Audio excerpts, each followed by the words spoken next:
Hey guys, welcome back to my channel. आज की कहानी बहुत ज़्यादा इंटरेस्टिंग होने वाली है, तो अपने अपने हेडफोन्स डाल लीजिए और सुनिए आज की कहानी। जैक नाम का एक आदमी था जिसे अचानक अपने फ़ोन पर स्ट्रेंज मैसेजेस आना शुरू होते हैं और ये सारे मैसेजेस एक अननोन नंबर से आ रहे थे और सारे मैसेजेस में एक ही बात लिखी थी कि मैं तुम्हें देख रहा हूँ। पहले तो जैक को लगता है कि ये कोई उसका दोस्त प्रैंक कर रहा होगा, लेकिन समय के साथ वो मैसेजेस और बढ़ने लगे।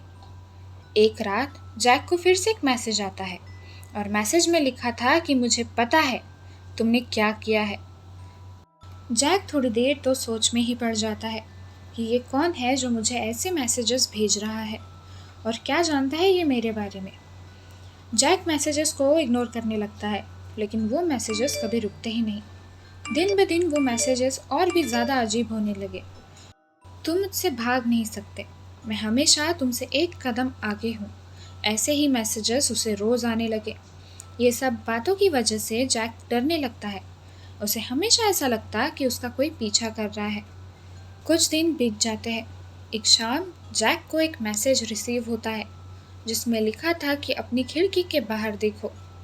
पहले तो जैक घबराता है, लेकिन जब वो खिड़की के बाहर देखता है तब उसके रोंगटे खड़े हो जाते हैं।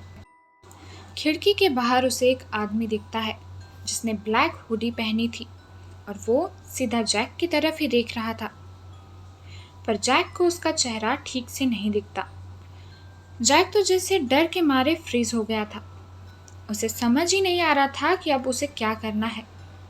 तभी उसका फोन बजने लगता है और ये वही अननोन नंबर था। कॉल उठाते ही वो आदमी कहता है, मैं तुम्हारे दरवाजे के बाहर ही हूँ। ये सुनते ही जैक की धड़कनें तेज हो जाती है। वो धीरे से दरवाजे के पास जाने लगता है और पीप होल से देखने लगता है कि बाहर कौन है। बाहर कोई नहीं था। तभी उसके कानों में उसे एक आवाज सुनाई देती है, मैं तुम्हारे घर के अंदर हूँ। ये सुनते ही जैक इधर उधर देखने लगता है, लेकिन वहां कोई नहीं था। उस पूरे घर में जैक अकेला ही था। तभी घर की लाइट्स फ्लिकर करने लगती है और टीवी अपने आप शुरू हो जाता है। टीवी पर एक वीडियो शुरू होता है जिसमें जैक की डेली रूटीन की फुटेज थी। ये आदमी जैक को महीनों से या फिर सालों से स्टॉक कर रहा था। जैक काफ़ी घबरा गया था। उसके मन में बहुत सारे ख्याल आ रहे थे, जैसे वो वीडियो किसने बनाई होगी, फिर चाहिए क्या उस आदमी को मुझसे। जैसे ही वीडियो ख़त्म हो जाता है, टीवी अपने आप ही बंद हो जाता है। टीवी बंद होते ही उसके फ़ोन पर एक मैसेज आता है, ये खेल तो अभी शुरू हुआ है। ये सब देखकर जैक सोचता है कि अब बहुत हुआ, अब मुझे कोई ना कोई एक्शन लेना ही होगा। इसीलिए वो पुलिस को बुलाता है। पुलिस आती भी है। जैक उन्हें सब बताता है, उन्हें अपना फ़ोन भी दिखाता है, लेकिन उसके फ़ोन में कोई मैसेजेस नहीं थे। उसके घर में कुछ भी अजीब नहीं था। तो पुलिस ऑफिसर उसे ही डांट कर वहाँ से चले जाते हैं। जैक को तो कुछ समझ ही नहीं आ रहा था, उसके फ़ोन से सारे मैसेजेस कैसे गायब हो सकते हैं। यही सब सोचता रहता है वो। खैर, अब कुछ दिन बीत जाते हैं। जैक अब और भी ज़्यादा परेशान रहने लगा। वो किसी पर भी विश्वास नहीं कर पा रहा था और एक रात उसे फिर से एक मैसेज आता है कि मुझे पुराने वेयरहाउस के पास आके मिलो, पर अकेले आना। जैक जाना तो नहीं चाहता था, लेकिन बहुत सोचने के बाद वो चला ही जाता है। वहाँ अंदर जाने के बाद उसे वो आदमी दिखाई देता है जिसने ब्लैक हुडी पहनी थी और उसका चेहरा जैक को नहीं दिख रहा था। तभी वो आदमी जैक की तरफ बढ़ने लगता है और उसके सामने खड़ा हो जाता है। उस आदमी को देखकर जैक के तो होश ही उड़ जाते हैं, क्योंकि सामने कोई और नहीं, खुद जैक ही खड़ा था। तभी वो आदमी बोलता है, जैक, तुम एक खेल खेल रहे हो, एक चूहे बिल्ली का खेल।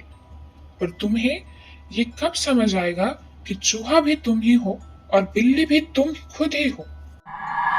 जैक सोच में पड़ जाता है। उसे समझ नहीं आता कि ये आदमी क्या बोल रहा है, और फिर उसे सब समझ आ जाता है उसे सब याद आने लगता है। वो स्टॉकर कोई और नहीं, खुद जैक ही है, उसकी ही दूसरी पर्सनालिटी। जैक को स्प्लिट पर्सनालिटी डिसऑर्डर था और उसकी ही दूसरी पर्सनालिटी ये सब कर रही थी। वो खुद ही ये सब कर रहा था। वो बहुत कुछ हेलुसिनेट भी कर रहा था। तभी जब पुलिस ने जैक से प्रूफ मांगा, तब उसके फ़ोन में कोई मैसेजेस नहीं थे और कोई नंबर भी नहीं था। ये सब उसके दिमाग का खेल था। जैक की दूसरी पर्सनालिटी वहाँ से गायब हो जाती है और जैक उसे ढूंढने लगता है। इसका मतलब अभी जो भी हुआ उसके बारे में जैक भूल चुका है और वो वहाँ अपने स्टॉकर को ढूंढ रहा है। अब इस सब का अंत कब होगा ये तो हमें नहीं पता, लेकिन ये सब की शुरुआत कैसे हुई थी वो जानते हैं। ये बात तब की है जब जैक कुछ 12-13 साल का था। उसके फादर जैक और उसकी मदर को बहुत ज़्यादा फिजिकली और इमोशनली अब्यूज़ करते थे।